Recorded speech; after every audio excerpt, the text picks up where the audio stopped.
परवा बीडला तर एका शहाण्याने करच केला. अजित पवारचं लेटर ॲड घेतलं, सही त्याचीच हाडली, सही पण माझी नाहीये, त्यांनी ठोकली सही आणि काही यादी दिली आणि कलेक्टरला म्हणली कामं मंजूर करा. ते मला कळल्या त्याच्यावर FIR दाखल करायला लावला. कोणतरी सापडला, कुठल्या भागातला सापडला मला माहित नाही.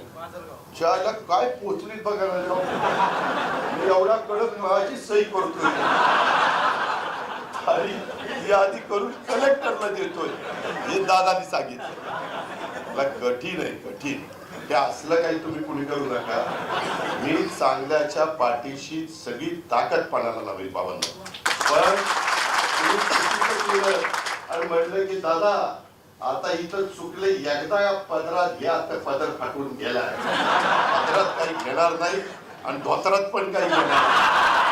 कारण आता धोतर पण कमी झाली, टोप्याही कमी झाल्या, परंतु तुमच्याबद्दल आम्हाला आदर आहे, आम्हाला अभिमान आहे.